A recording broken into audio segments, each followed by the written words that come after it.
Hello and welcome. You're viewing the Citizens Journalist podcast, Mesa County Compass, that brings you the news that you can use from a different point of view. I'm Ruth. I'm Lisa. And together we are Mesa County Compass. Our goal is to create an informed, current, active citizenry armed with the facts. We will be covering what's new to you, what it means to you, what you can do about it, and provide you access to the decision makers when we can.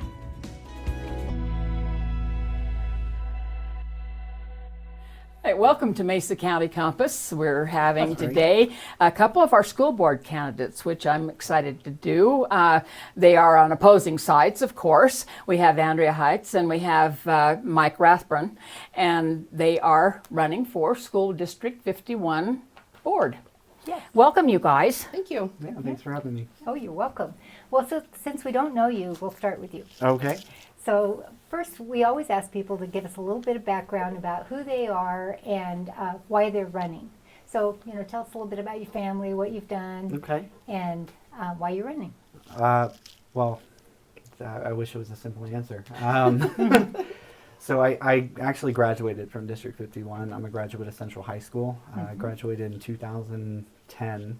Enlisted in the No, I'm sorry. Yeah, no, that's fine. I enlisted in the Army while I was in my junior year of high school in 2009. Like I was telling you guys earlier, the recruiter followed me to my house and pleaded with my parents to sign the paperwork so that I could enlist because I was still a minor. So straight from Central High School, I went to Fort Benning, Georgia, School for Wayward Boys. Did my basic training in infantry school there. And from there did my military career. I was at Fort Carson, what is it now? Johnson, I think is what they renamed it. It was Fort Polk, Louisiana when I was in. And then I got out and moved back here. So I have two biological children that attend a public charter, and then I have two bonus daughters that attend District 51 schools. And it's my bonus daughters that really drove me to run for school board. This current school board is doing a great job. They're doing some really great things, and I can't stress enough how appreciative I am of the great things that they're doing. But there's always room for improvement, and sometimes it just takes a fresh set of eyes to move that improvement along. Okay. And Andrea, why are we have had you on before? Yeah. She says like she can't talk with her tongue. But why do you want to run it again? What do you think that you can add as you continue on your service? Yeah, well, it's been interesting 4 years for sure. Obviously things came up that we weren't necessarily aware of when we started this journey 4 years ago. I think, 4 years seems like a long time.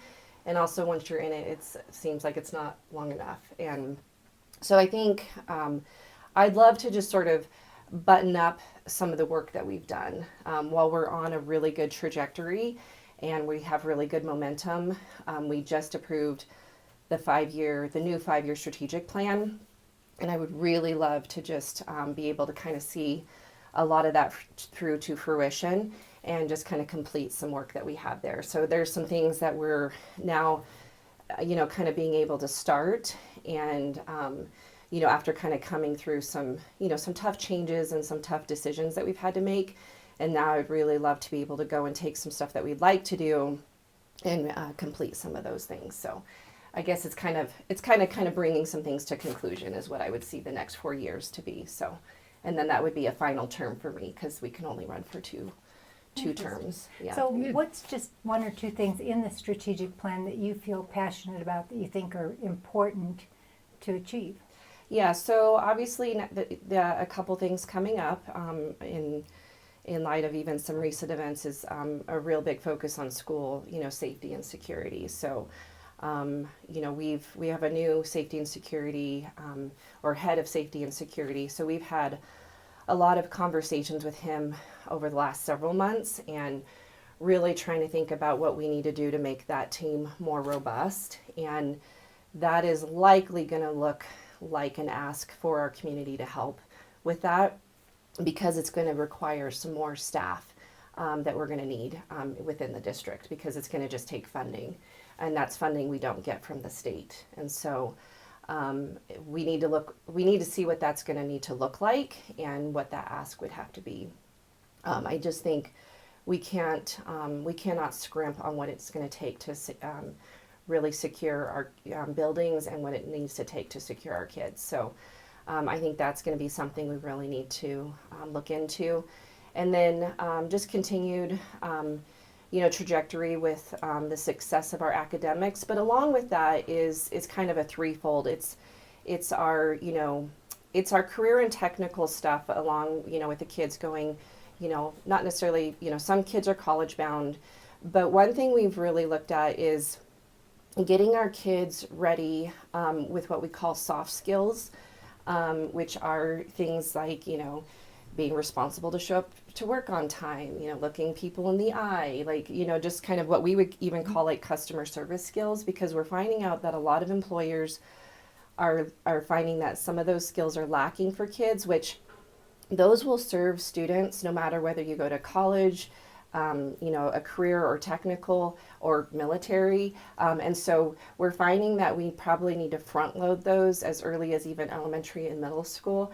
And so those are some things that I think can come in and complement us, obviously in any of those areas. And so I would say safety and security and some other things that we need to work on in those areas.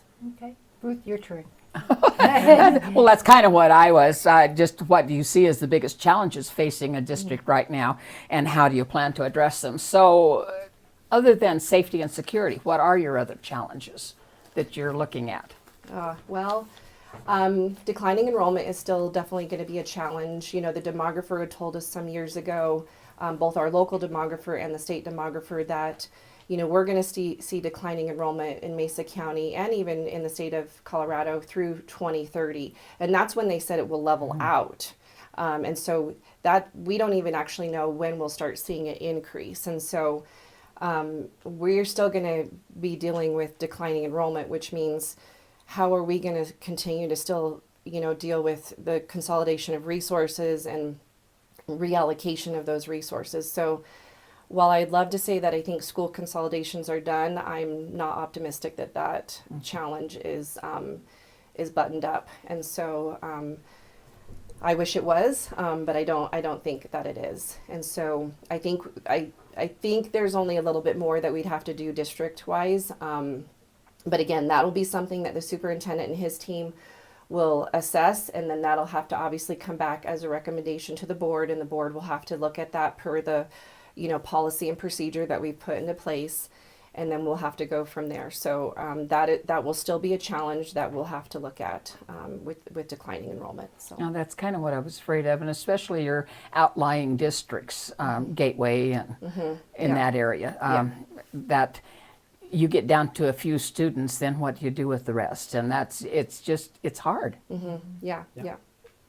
But yes, if Mike wants to Mike, take on jump in. challenges he sees too. So definitely, safety and security is a huge thing. I don't know the numbers of the staffing that we have for it currently, so I can't speak to whether we need to build that or to decrease it. I don't see the need to decrease it, so please don't take it that way.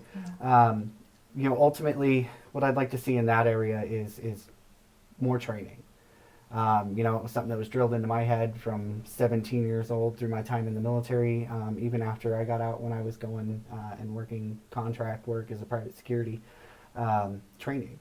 Everything comes down to training. You can be the highest paid person out there, but if you don't know what you're doing, when push comes to shove, you're going to hide.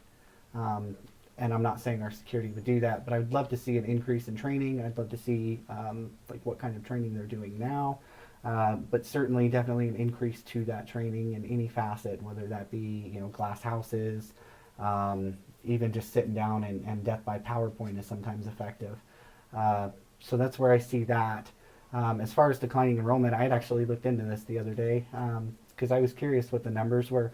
And it looks like here in Mesa County, we're getting a lot of, I don't want to say older because they're like my age. Because you're and right. Careful there. Watch it. Well, no, because You're not wrong. it's my age demographic are moving out, and a lot of us are childless. And we're moving out, my age demographic moving out to Colorado, moving to Western Colorado for the climate, for everything like that.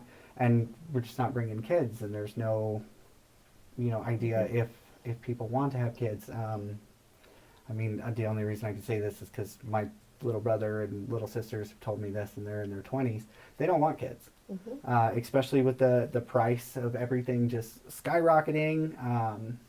It's kind of crazy, and I have 4 kids that I wouldn't trade for anything. Right. But there are sometimes, we sit down and we're looking at the budget and we're going, how are we going to do it this month? And that's not to say that there's not things to help and stuff like that. And, we can tighten our belt and all the extra stuff we do. Maybe we don't go out to eat one night or something, and that's 4 or 5 meals at the house, that we can buy. But it's just, everything's becoming too expensive. And this younger generation, and nothing against them, I totally understand it because I was there at one point. Everything is just too expensive, and it just seems unattainable. And unfortunately, on the school board, you can't do anything to fix that unattainable. The only thing that you can do is try to help set them up for success so that the unattainable becomes more obtainable. Right. Right. Just out of curiosity, when you were talking about school safety, Yeah. and I'll ask you in particular, Mike, because of your background, what would you advocate that teachers carry handguns? I would never force my belief on anyone. I am very pro Second Amendment. Just the other day, actually, I was out at the range doing some shooting because I'm getting ready to go hunting. So I'm very, very pro for firearms, but I wouldn't push that on anybody. I don't think it's a push, though. No, it's just... Would you advocate for them being allowed to go ahead, not if to they carry, chose- not to, if they so to do chose, So because this right is- now they just can't. This is very much a double-edged sword. And I'm have a very, very similar rule to Chuck Norris when it comes to gun control. If there's a gun in the room, I want to be in control. And that's not always the best idea to have, right? So for example, I will go with one of my favorite teachers in high school, Steve Smith, Yates. God, I can't talk today. Stephen Yates. He was my ROTC instructor at Central High School. I would trust him with a firearm, hands down, 110%. My English teacher, not at all. And it all boils back to training. If we're going to allow our teachers to do that, are they going to be required to go through that same training that our security officers would have to go through? And I think if that is the route that they go, where they do the same training and things like that, I don't particularly see an issue with it. Andrea, same question. Yeah. Well, there are programs in Colorado like Faster Colorado that actually does programs like this, and there are some districts in Colorado that do work with their teachers. And actually, the program is quite robust. It is more intense than getting your concealed carry, to the point that it's actually really, really stringent for you to pass through the program. And actually to carry a firearm. And so there are actually districts where, as long as, and again, a teacher doesn't have to do it if they don't want to, but if they feel comfortable and they want to, they can. And again, this is a very, very touchy, very hot topic situation. I would agree with Mike.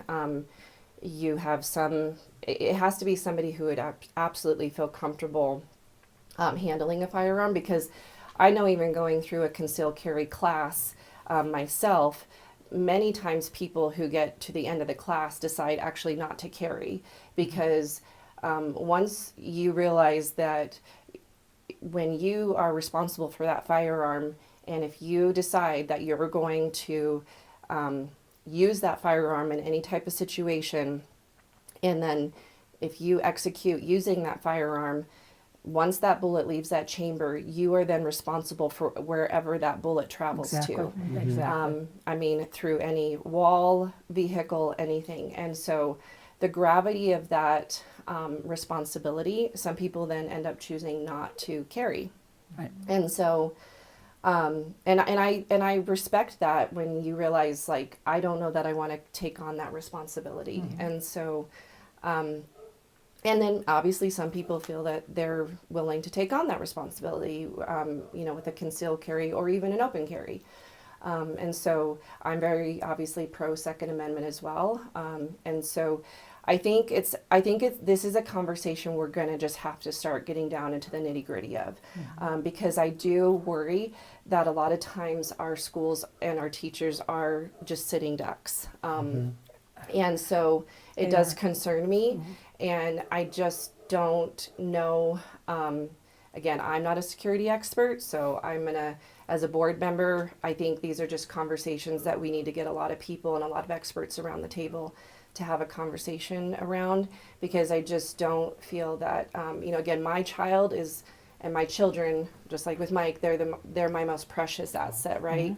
And when you are sending them off to a school, we are entrusting them, and obviously they are entrusting us as a board and a district to us. And I don't want, I know nobody takes that lightly.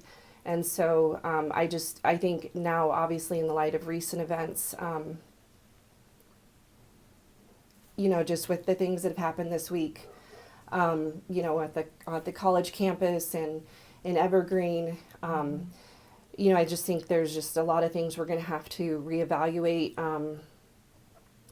with what we do. And I think a lot of things too is we're going to have to, I think we got to also look at, sometimes are we addressing a symptom rather than sometimes a cause? We need to look at, kids are very, very angry these days as well. And, and kind of addressing some things twofold, right? And so I'm really pleased with a lot of the safety and security measures we've put in place just recently with the bond dollars. So I'm really thankful to our community for passing, the no tax increase bond, with the work that we've been able to do. But there's always so much more, that we can do to be able to secure our kids. And so we are just going to have a really robust conversation around safety and security. And obviously it's in a lot of places, right? Because it's not just, unfortunately, it just doesn't seem to be, any one particular school. I mean, it was universities, it's private schools, it's public schools. Well, it's not a one size fits all solution either. Exactly. So there's a lot of moving components that go into it. Yeah. So I think, seems to me that probably some outdoor events are likely not going to be happening anymore. And, so I think there's just a lot of things we're going to have to start looking at. And a lot of freedom being taken away because of fear. Yes. Because and fear that could be realized. I'm going to go pick on you again, Mike. Okay. I'm ready for this. You said that you think things can be done better, but I want to know what you think is wrong with the current school board that needs to be fixed, and how you would go about that. Okay. I don't necessarily see anything wrong. There are things, I may not agree with. Like what? And I don't know the numbers behind it, which is why I don't agree with it. I'm still working on understanding the budget that I saw. The school closures. I don't necessarily, I understand that they're an unfortunate necessity in certain times. Just without further comprehension of the budget and understanding, which is why I've been researching it for 3 weeks now, trying to figure out where the numbers came from and where all the numbers line up and see. That's one thing that I didn't like, and I understand, and I certainly don't envy the board for having to make that decision. That is a horrible, tough decision to make, and I can't imagine how difficult that was. But that's, and I'm sure it wasn't, a spur of the moment, we're going to shut it down, and I don't think that at all. I'm sure it was the absolute last resort, and there was nothing left to do there. But like I said, without the further understanding, I can't speak to it from great footing. Just as an outsider looking in, I don't like that. I don't necessarily agree with it. I understand that it had to happen, but and that's why I'm looking at the budget. So you don't like it because of what it does to the parents? I don't like it what it has to do to the parents, the kids, the teachers, everybody involved. I actually met a family a couple weeks back whose kids attended the Nisley, I think it was. Nisley closed, attended Nisley. And their daughter was heartbroken because her teacher is at a different school that she can't go to now. Just by means, not, they didn't have the choice. They just didn't have the means to take their kid to that school every time. So she's put in an unfamiliar school with unfamiliar people, and unfortunately doesn't get the teacher that she absolutely fell in love with. And, you know, as a dad, that breaks my heart. It really does. As a community member, it breaks my heart too. I know when I was coming up, I had teachers that I loved. I mean, I still talk to one of my middle school teachers. She's not teaching anymore, but I still talk to her fairly regularly, at least twice a year. We both wish each other happy birthdays, check in on each other. Nice. She was a phenomenal teacher, and without that support, you know, I don't know that I would have gotten as far as I did. And again, I certainly do not envy you making that decision, and I know for a fact, just having come to know you over the last couple of weeks, that it was not a decision you made rashly, and it was not something that you just brushed off either. Well, and she went to Nisley, so. Oh, see, I'm learning more about you. Yeah. I learned we were fellow warriors earlier this week, so. Yeah. So Well, that does, and I know for as long as I can remember, even when I was teaching, Scenic was on the chopping block frequently because of the small enrollment, and they kept saying, we've got to close Scenic. We can't afford to keep Scenic.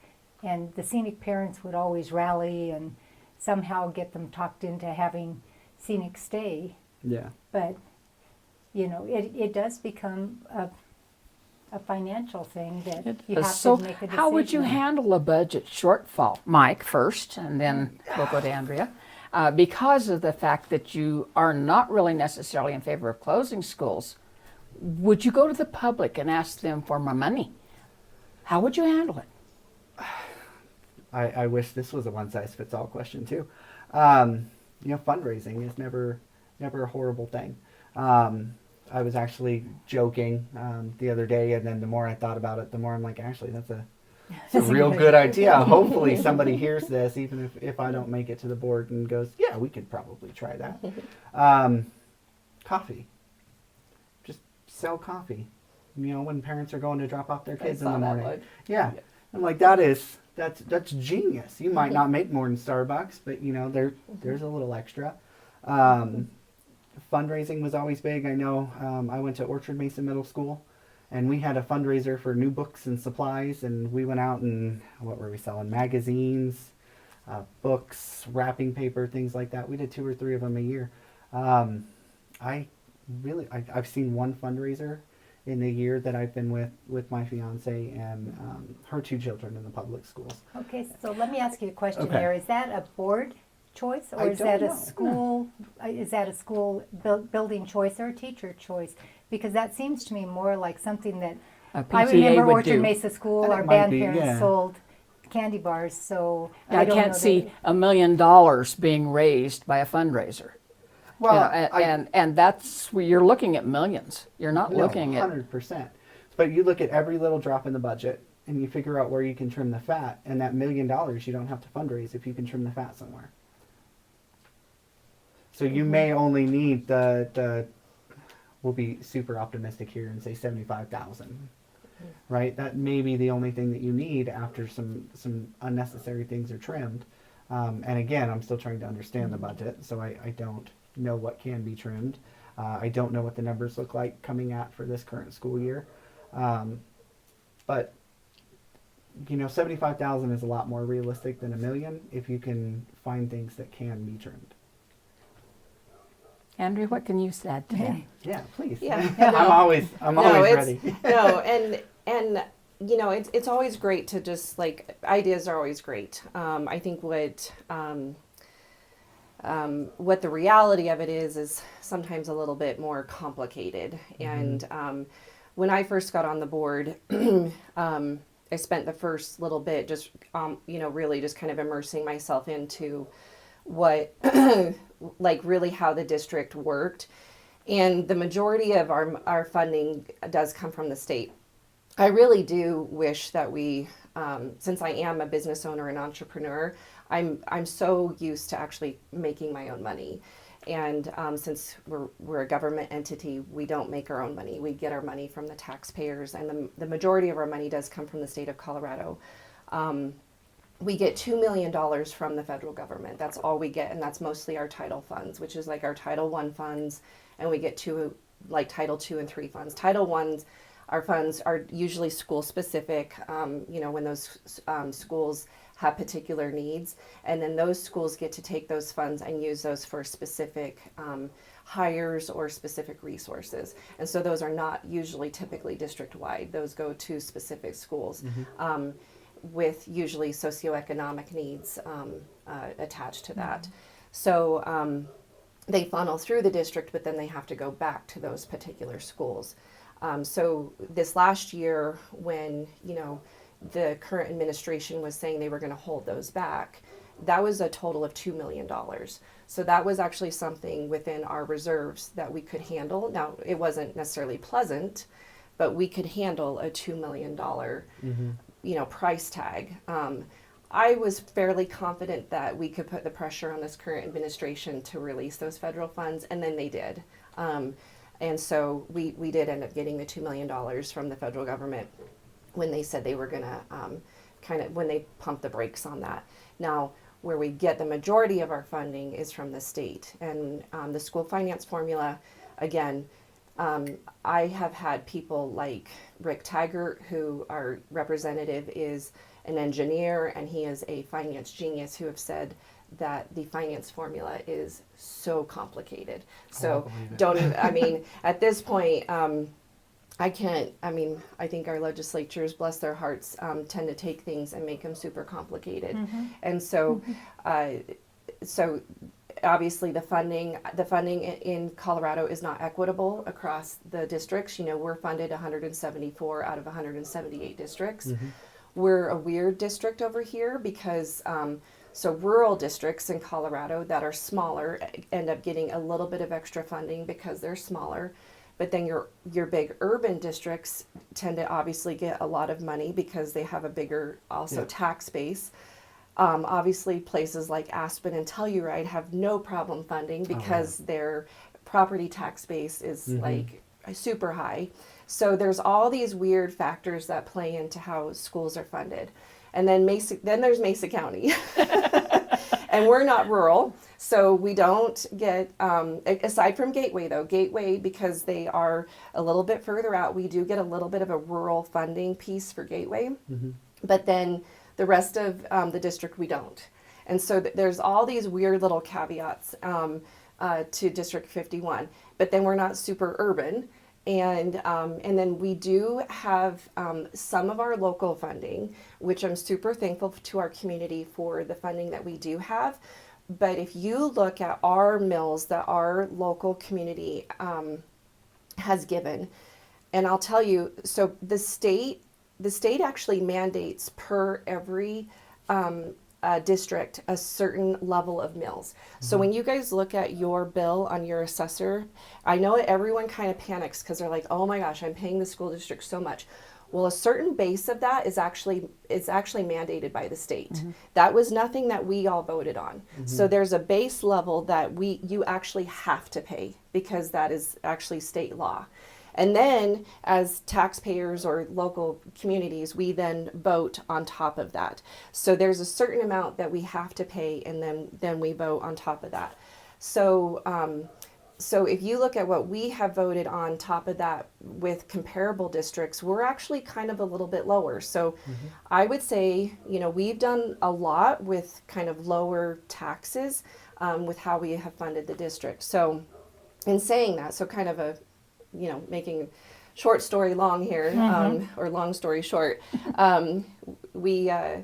it's really complicated, and we don't have a lot of the funding that we need. And so with the school closure process, you get the money from the state, which is the PPR, which is the per pupil revenue.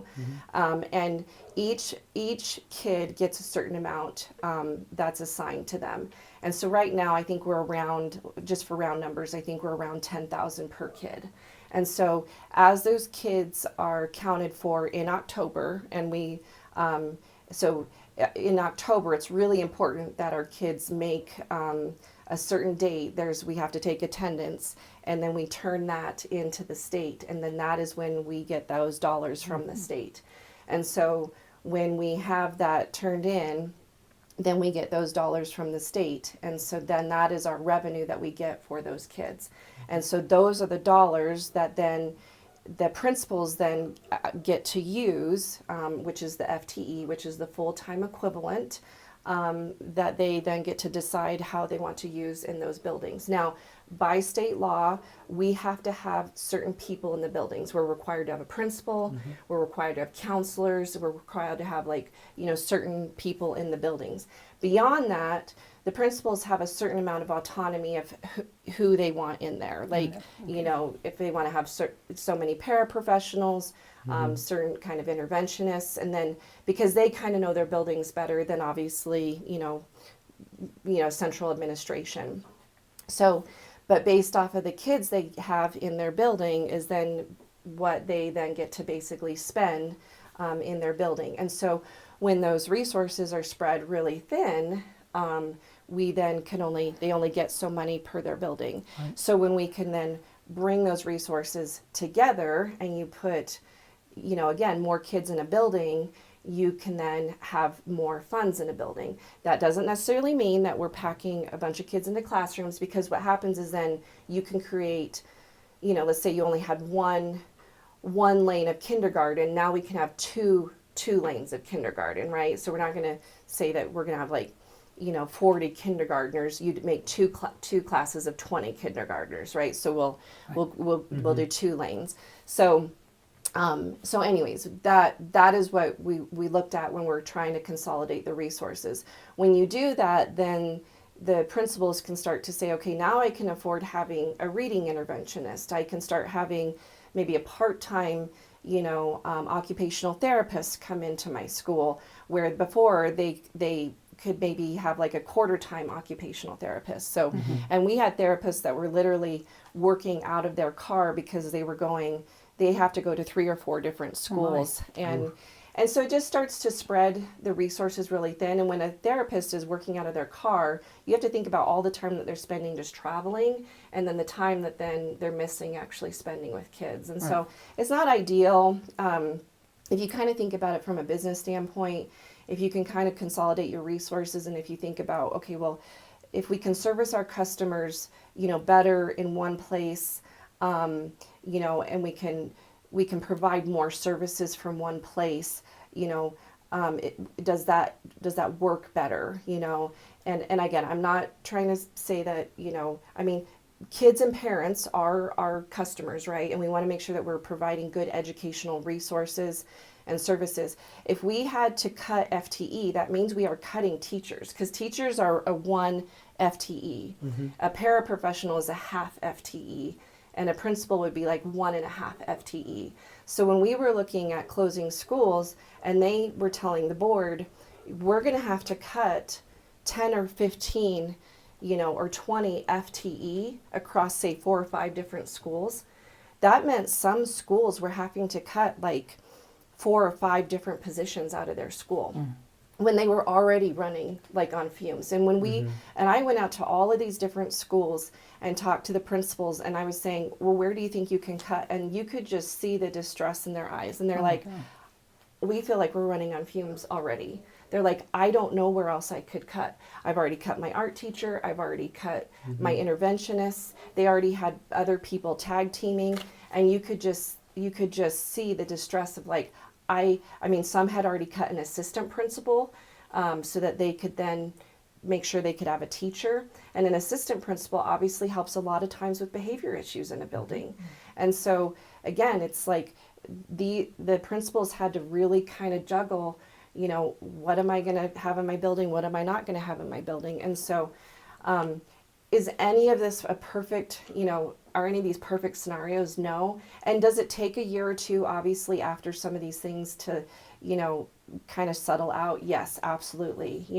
I've heard from, after the East closure, which again, that one hit us hard and fast because the East closure, we were going to have to cut 40 FTE. Oh my! That year, that's a lot. That was a lot. I mean, I'm telling you, when we were looking at the middle schools alone, and then even into the elementaries, some buildings were going to have to cut 6 or 7 or 8 different positions. And so that was why East was so pressing. And we ended up saving 1.3 to 1.8, like at least that first year. And then if you think about ongoing costs over the years, that has accumulated up to about 5 or 6 million ongoing. And so again, not fun. I know it jolted everybody. Now we have followed up with some people who've been moved into other buildings and have readjusted. And some teachers have said, yeah, you know what, I love where I'm at.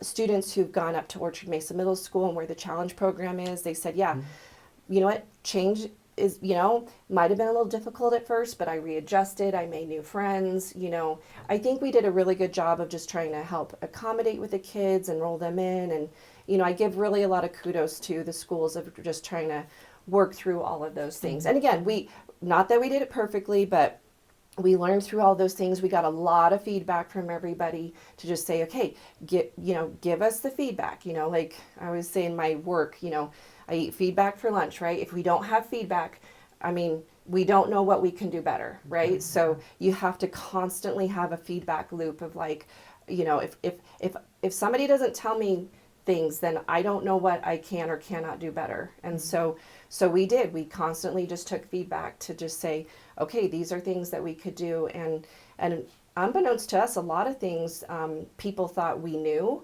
and we didn't. And so that was actually really helpful. So anyways, I know that's a really long kind of backlog of it, but that it just, between like how that wraps into the budget and the school closure process it's really complicated, and it's just this like really, interwoven web of like how all this stuff works, and it's not pretty, and it's actually kind of messy. But I do feel that the policy and the procedure that we have set up now, it's I think the best that we can get it. We did get a good group of people, a diverse group of people to give us the feedback on the procedure.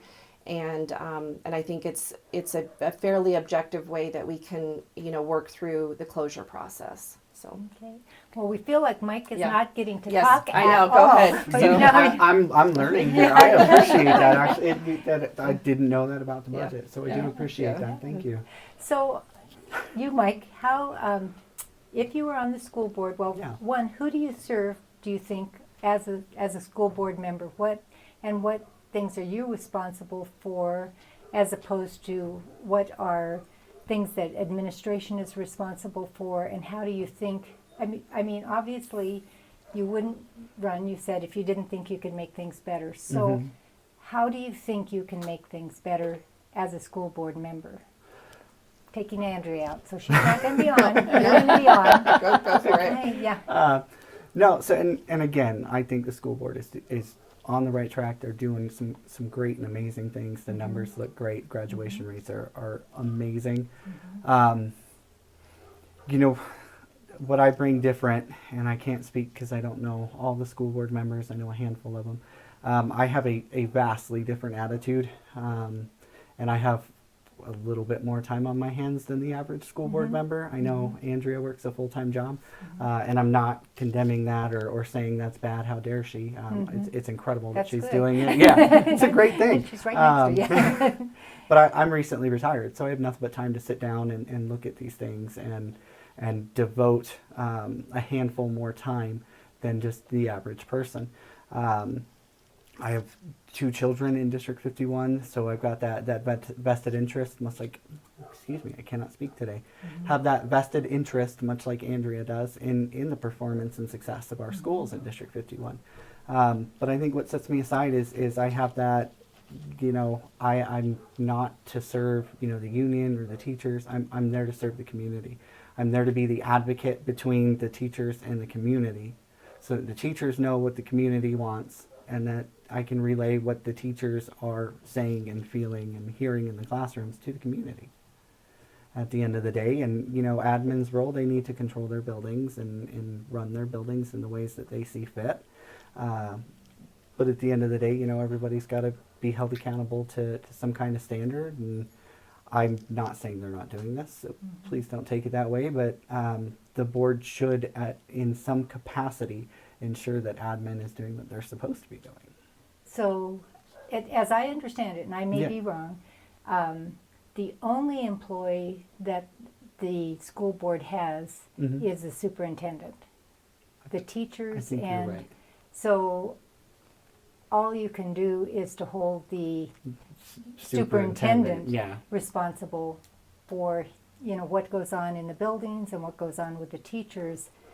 I see this, I see the school board more as functioning between the community and the administration Mm-hmm. and the superintendent, and saying, we're representing the community.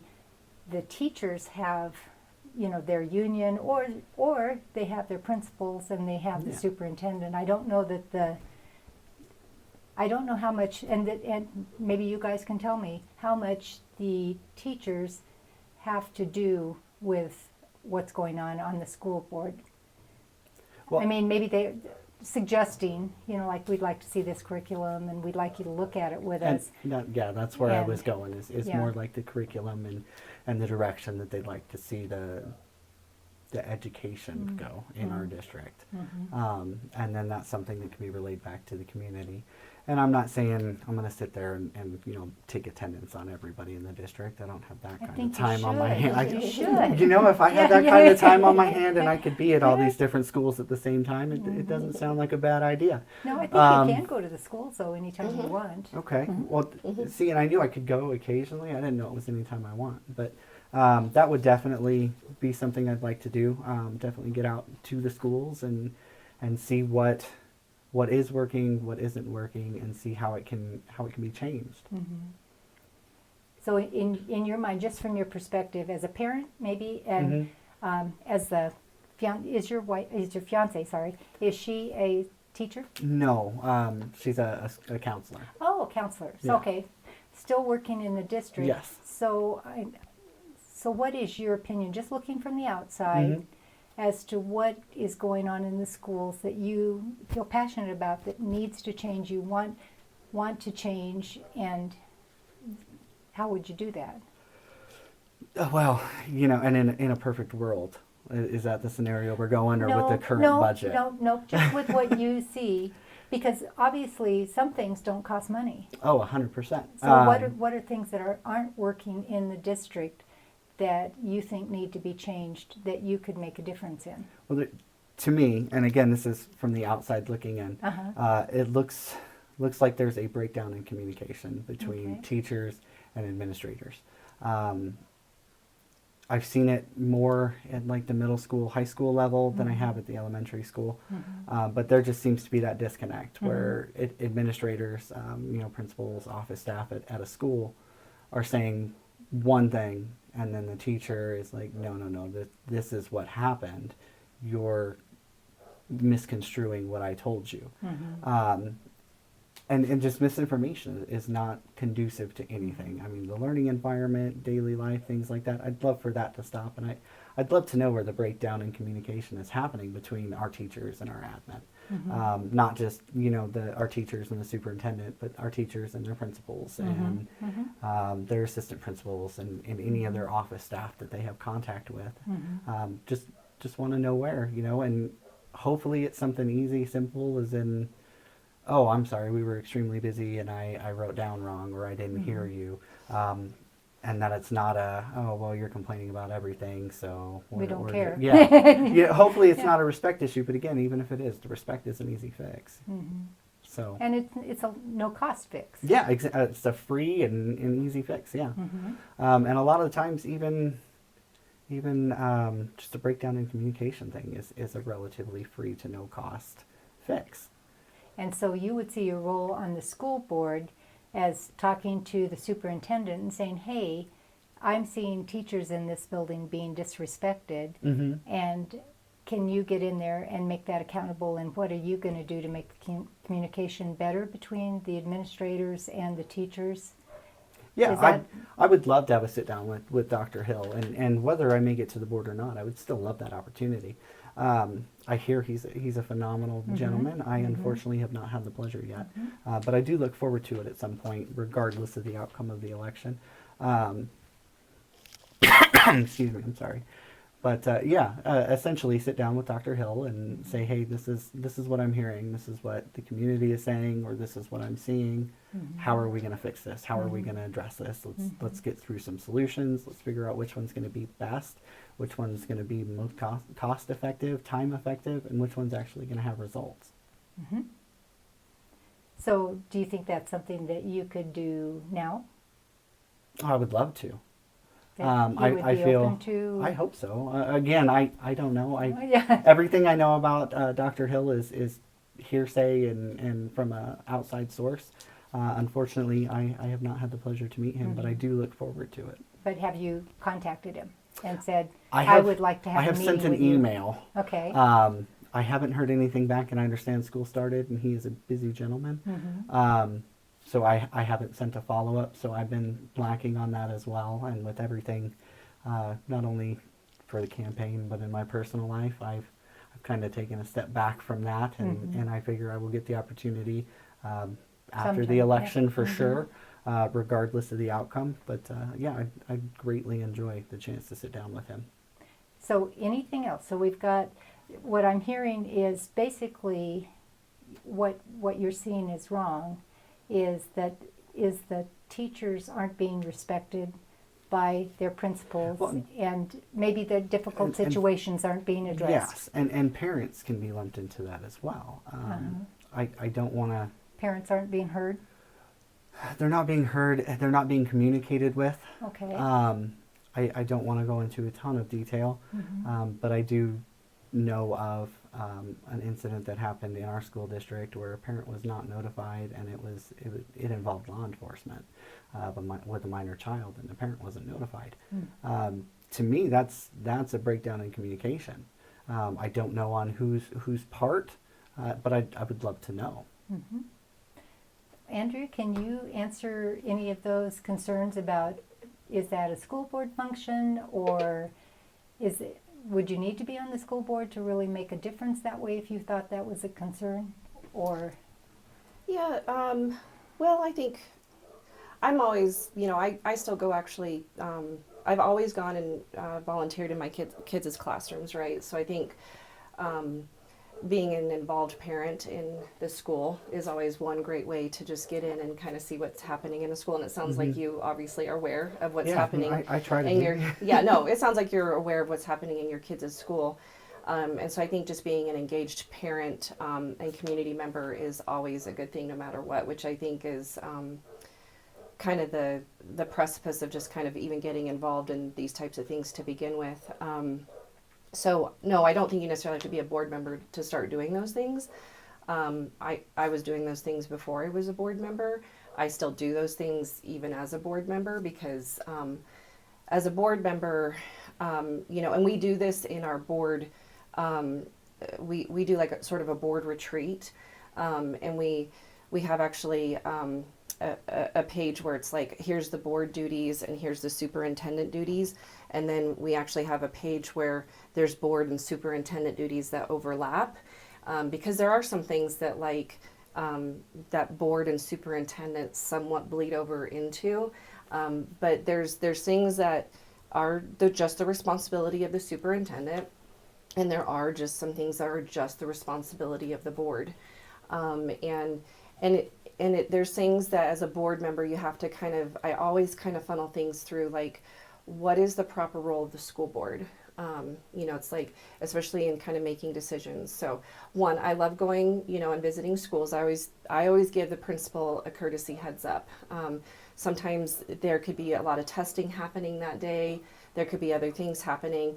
And the principals love being able to be the host of the school and walk you around. And so I always just say, hey, is there a day I could come by and just take 30 minutes of your time to kind of walk through the school, or, assistant principal. And I've gotten to know all the principals throughout the district that way. And just to be able to then get a lay of the land of every school so that when I sit in the boardroom, I can understand that when I'm making a decision about a school, I can actually have a visualization of, okay, who's the leadership in that school? I've seen some of the classroom, I've seen some of the teachers. A lot of times we don't get to always talk to the teachers because they're right in the middle of teaching class. Sometimes they'll take us into a classroom, which is really fun. And then I actually know the actual space, which is great. So, but really, you have to kind of think about, like those different areas of like, okay, what am I holding the superintendent accountable to? Which, we redid our evaluation process with the superintendent. It was kind of old, and I don't feel really relevant to kind of some of what we were doing today. And so we redid that as a board, and it's much better as far as kind of the questions that we're looking at, as far as, holding him accountable to the things that we feel are important in the district, because I do feel that holding him accountable is what trickles down, right? Because then he holds his team accountable, that team holds their staff accountable, and then it trickles all the way down, because then that is the principals, and then the principals holding the teachers accountable, and then and then I hope that then trickles into like the communication. Now, I mean, it's a huge organization. We have over 3,000 employees, and so by no means is things going to work perfectly. And that's to the point that, even the board, when we do get emails from concerned parents, the procedure is, I always ask, have you talked to the teacher and have you talked to the principal? Because even as a parent, you always need to give the teacher the opportunity to explain what's going on, right? Go to the teacher first, and if you're not then getting what you need from the teacher, or if you're not getting a response from the teacher, then you go to the principal, because the principal is actually the teacher's boss. And then, if you're not getting a response from the principal, then you kind of go up the chain from there. So, but to come right up to the board level, which, sometimes people just don't know. So as a board member, I just feel like I'm a facilitator of helping them figure out where they need to go. But sometimes, if they are not getting where they need to go, then yeah, it does then sometimes escalate to the board level, but very rarely. So, yeah, I think as a board, there's times where we can kind of help move the ball in some of those things, but I don't think you have to be a board member to do all of those things. I think just as a community member and a parent, we can help. I think we can help facilitate those communications and those things. Now, as far as like parents being notified with, law enforcement and some of that stuff, that is really kind of our safety and security team and some things like that. So when the board does get notified of those things, we do ask for updates on what happened and breakdown in communication, and we do then ask that there's an update, and then we do ask that there's, an update on how it's going to get fixed. Do you think that the board could help in communication between parents and teachers and principals in any way that they're, other than saying, go here first and second? Or do you think that the communication, sometimes I think it's the style of communication more than what is actually the problem. It's how it's addressed and formal, and let me just email you, and it's 400 pages long that says, this is why we said blah, blah, blah, blah, blah, and you're going, yeah, I all think they that's, want. I think from just the board level, the one thing that we've just really tried to look at is, what are all the communication styles that the board, I guess, in what we can approve, is it email, text, phone calls? I know Director Evanson has said in many meetings, we've had many parents either opt out of texting or or block the phone number from the schools. And so unfortunately we've had parents unsubscribe from the text or block the phone number from the school. Really? And then we also have had parents just not, and maybe they're not getting the emails, and again, you have to double check emails because it could go to your spam folder. Yeah. And so unfortunately we can't control that end of it. And so even a few weeks ago, I had a parent reach out to me and said, I don't know what's happening at this school and this. And I said, well, have you talked to the principal? And then when the principal said, well, I've been sending out video emails for the last few weeks about what's going on. And then the parent said, well, I haven't gotten anything. And I said, well, you should probably check your spam folder. You know, I mean, there's all these different things, right? So from our level, we have just asked our communication department to just make sure that in any communication form, we are trying to get it out there.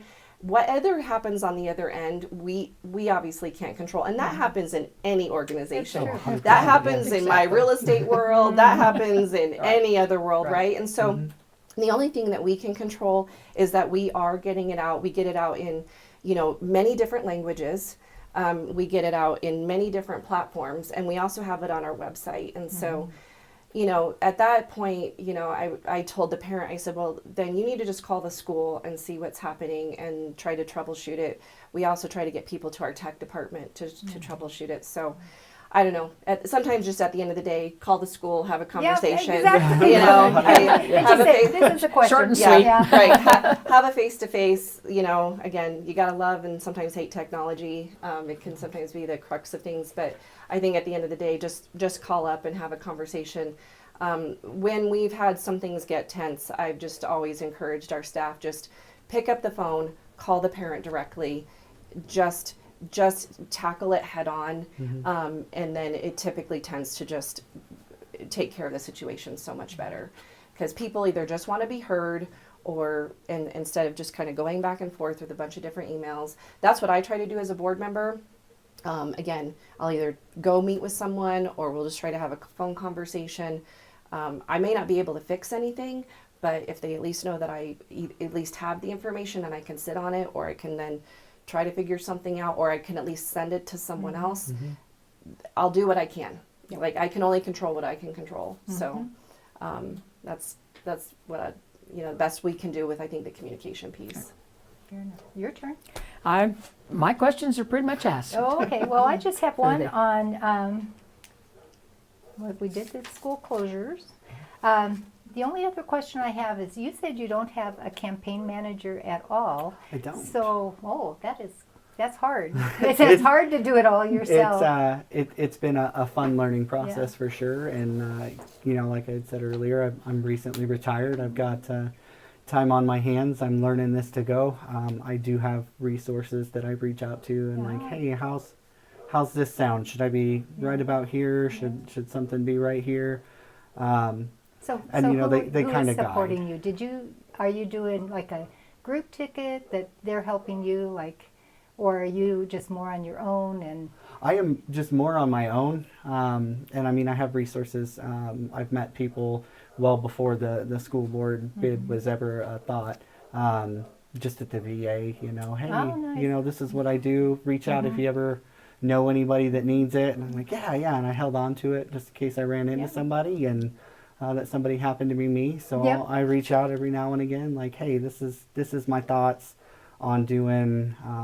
You know, like a barbecue, just having the community come Yeah, out and let me yeah. cook them dinner, and talking to me, and just getting out and meeting the community, you know, and what are your thoughts on that? He goes, well, it's definitely you. I love it. Go for it. So we do that. And then Pasquale, and I can't remember his last name now, he's helping with voter maps and things like that, just stuff that I don't have access to the programs for, that he does through his job, and I pay him for those. You know, it's not oh, thanks, bye. You know, it's pretty expensive to run for school board. They say that it averages and like it's- $20,000 or $30,000, and I'm like, what? it's I'm should not right there with you. I'm floored For with free. the amount of money. I'm like, why? Yeah, And they're like, because I'm "Oh, you doing this need- job for free. You need banners. You need yard signs. I'm like, why? Like, this is school board. And I'm not knocking anybody raising the $30,000 or however much it is, or using $30,000.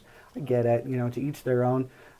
If I raise $30,000 and use $30,000, I'm gonna take a long, hard look at my life and figure out where that $30,000 went, and if it could have gone to, you know, a better thing.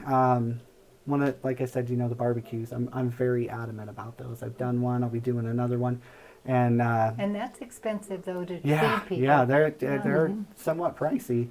But I'm very much with you that I don't think there should be that much money being put into a school board campaign. No. But I do understand why people do it. It flabbergasted me when I first saw that, and I'm still kind of shook by it, because I look at what I have in my campaign account, and I'm like, how am I supposed to spend this?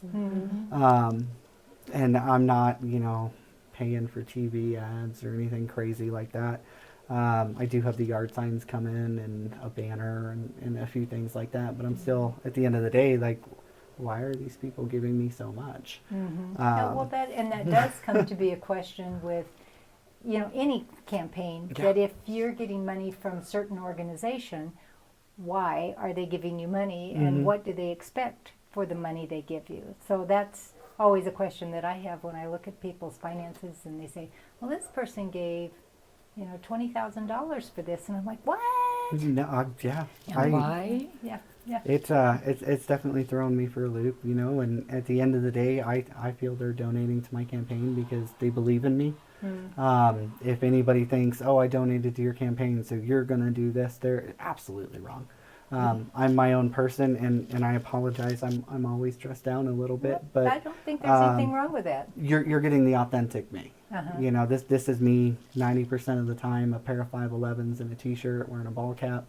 The other 5% of the time, I'm in gym shorts and a tank top because I'm at the house lounging. Well, that is dressed up then. Yeah, definitely. So, and I'm not going to compromise who I am, no matter who donates to my campaign. That's good. What it is it's just the belief in me and trying to help me get to where I would like to be. And I appreciate everybody that has donated to my campaign or stopped out and stopped me in the street and talked to me, or come out to the signings, the forums we've been to. It's been great. So when you, and this is just nosy. So it isn't. All right. So because that's how I am. That's So I fine. go to look at the house. Well, what's in there? But when you guys do your forums, how does that work? I mean, who pays for those? And do they say, like we came to yours and saw you. That Long's meet Park. and greet. Yeah. So how did you guys pay for that, or do you have to pay So for the rental? And I don't. I didn't pay for it. Oh. I was invited by and I'm trying to remember what group it was, and I apologize. There's like 8 of them floating around in my head right now. I had received an email from them about that meet and greet. I was like, yeah, okay, I'll go out and I'll meet new people. Yeah. It was a little heartbreaking to hear that the invitation may not have been extended to you the one guys. at Eagle Room? Yeah. Yeah, that was. And I apologize. I don't control that. No, so I no. It was apologize. I think it was the Mesa County Democrat Party. I think so.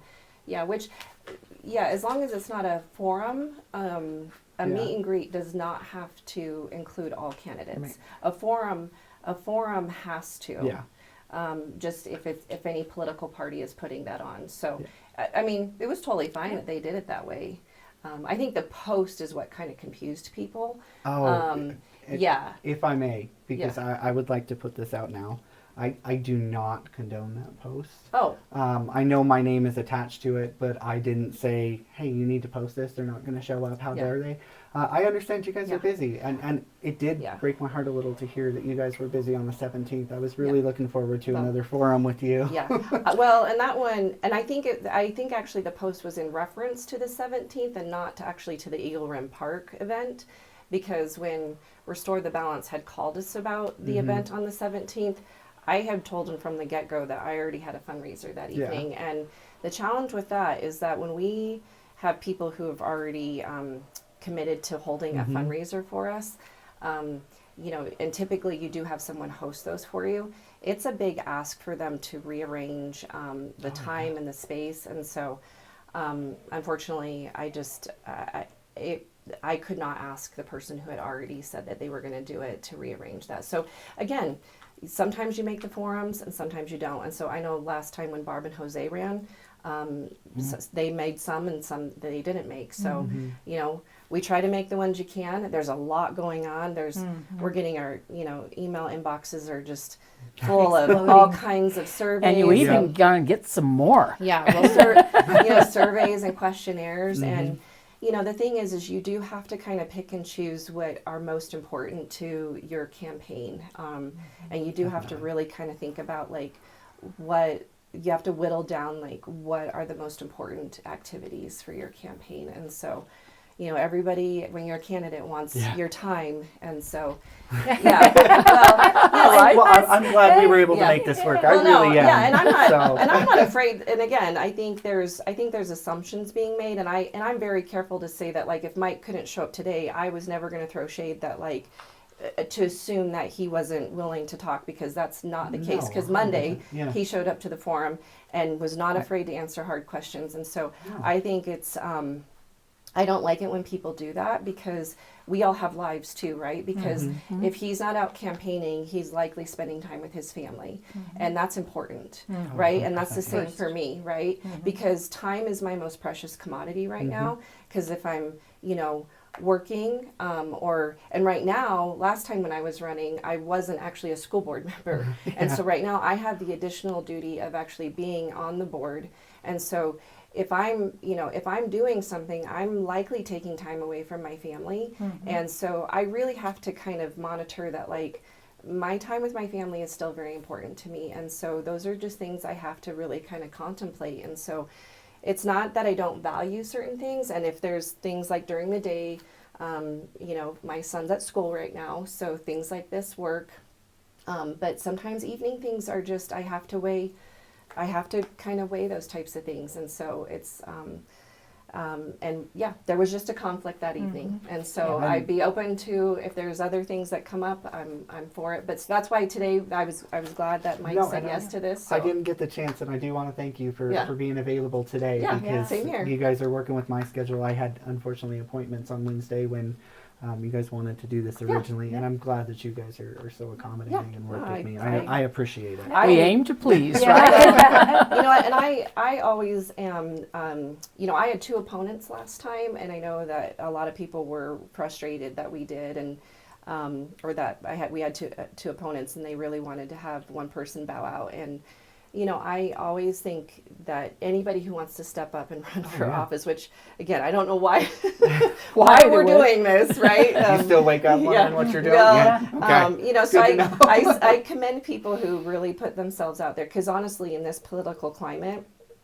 it is hard. And I'm going to tell you that even in light of this last week, it's hard, and you really have to kind of think about, because I have received some extremely nasty stuff.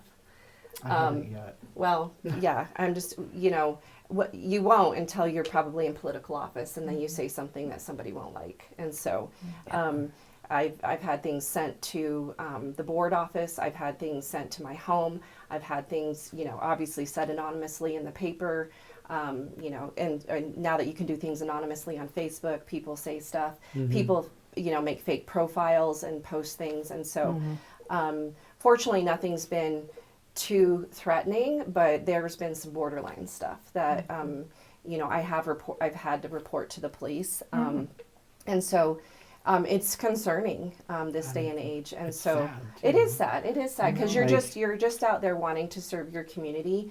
And like I said, having civil discourse like this, like, yeah, Mike may not agree with every decision that I've made, and that's totally fine, right? And people are not going to agree with every decision that he'll human. make, right? But we have to you're be, right. but we have to be able to have a face-to-face conversation, right? And so you can't, you know, you have to be able to get out from behind the screens, behind the keyboards, and meet people face-to-face. Yeah. You know, if Mike gets elected, you know what? Great. I hope he does a great job and serves our community, and serves our students. And if not, then I hope I get his support and continue to move forward. And, you know, I would love for him, you know, to, now that I know him now, will, you know, say, hey, Andrea, you know, like, why'd you make this decision? You know, and like, it's just another person that I get to know in the community. And then I can help, you know, just say, yeah, here's what happened with this, or, you know, you just kind of bring along in the conversation, right? So, I'm not afraid to have those conversations, but we've got to have the conversations. That's And the important And part. I want to agree. tell you something I've noticed Oh, today. Please. Just, you are such a good listener. I try to You, be, yeah. and I could tell that you were thinking about what Andrea said, and Oh, she always, was yeah. doing the same thing for you, and it's just so pleasant, because It's refreshing. yeah, Well, when you see that and you go, oh, he's listening and he's evaluating and he's thinking about it and he is open. It's not like I've already made my mind up and she's wrong. You know, if I would have made my mind up, I don't think we would have had any conversations at all. I've heard a lot about you, and not all of it great. But I can say, you know, getting to know you over the last couple of weeks, a lot of what I've heard is wrong. I don't consider you an opponent. I just consider you someone with a different view than I have, who has a different way of achieving what she wants to achieve. But you're not an opponent. And at the end of the day, yeah, we're opponents on a ballot, but I don't consider you an opponent at all. And that's not me, you know, trying to be like, ha, I'm going to win this. Yeah. Not at all. It's me telling you, I respect you. Yeah. Like, I respect what you've done on the school board. I respect the hard decisions you've made. Even, you know, closing the schools, and I get it. I don't like it.